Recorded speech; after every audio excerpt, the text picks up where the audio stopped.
En 1674, Anthony van Leeuwenhoek observa une goutte d'eau privée dans un étang à l'aide d'une petite lentille de son invention et décrivait de petites animalcules. Ce qu'il vit était en réalité les premiers micro-organismes jamais observés, des créatures trop petites pour être visibles à l'œil nu. Salut tout le monde, c'est Triskelion, bienvenue dans ce 4e LSP, et vous l'aurez compris, aujourd'hui on va parler des micro-organismes. Et donc vous l'aurez deviné, cette vidéo et les deux prochaines porteront sur la biologie. Allez, on est parti.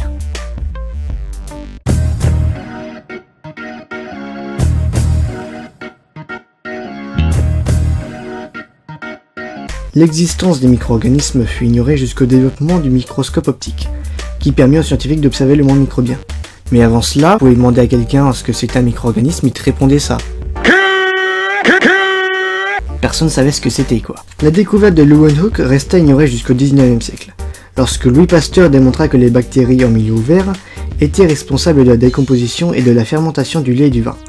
Le rôle des micro-organismes dans les maladies infectieuses, lui, fut établi par Robert Koch, qui, en 1876, proposa sa théorie microbienne. Chaque maladie infectieuse est causée par un micro-organisme particulier. Les micro-organismes existent sur Terre depuis des millions d'années. On estime que le nombre de micro-organismes présents dans une poignée de terre est plus élevé que le nombre d'êtres humains ayant vécu sur Terre. Ils sont très nombreux, très nombreux. Les micro-organismes occupent toutes sortes d'habitats et jouent un rôle déterminant dans la préservation de notre écosystème.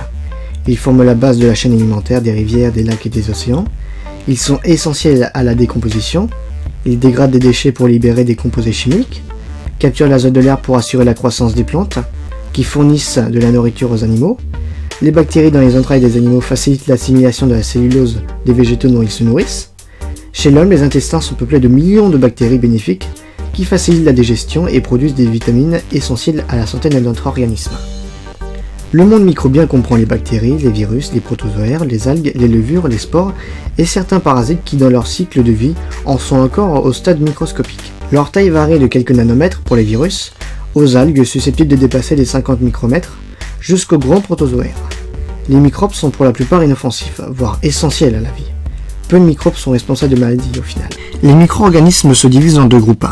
D'un côté vous avez les prokaryotes, par exemple les bactéries, et de l'autre côté, vous avez les eucaryotes, les protozoaires, les algues et les champignons. Les virus exigeant la présence d'une autre cellule pour se reproduire, on ne peut pas vraiment les classer dans l'un des deux groupes.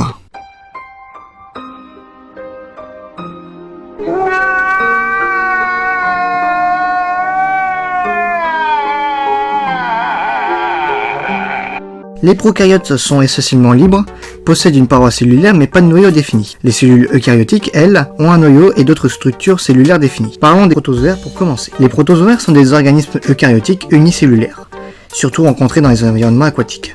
Ils se divisent en deux groupes, selon la façon dont ils se déplacent. Certains nagent à l'aide d'une sorte de queue ou flagelle, d'autres possèdent des cils ou des pseudopodes, des prolongements de leur cytoplasme. Les protozoaires non mobiles vivent au sein de l'organisme d'animaux hôtes et se transmettent par les insectes.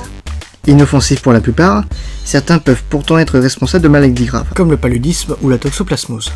Les algues à présent. Les algues sont des plantes aquatiques photosynthétiques qui utilisent l'énergie du soleil et le dioxyde de carbone de l'air pour synthétiser des hydrates de carbone et libérer de l'oxygène.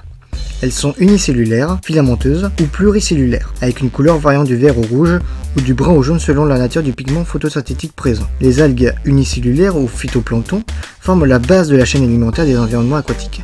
Elles jouent un rôle majeur dans la redistribution de l'oxygène dans l'environnement. Les champignons. On dénombre des milliers de sortes de champignons, dont les levures unicellulaires et les plus grosses moisissures pluricellulaires.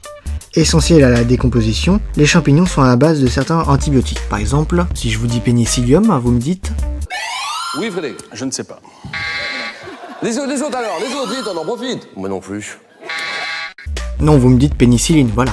Et bien voilà tout le monde, cette vidéo est à présent terminée. J'espère que vous l'aurez appréciée et qu'elle vous aura appris des trucs.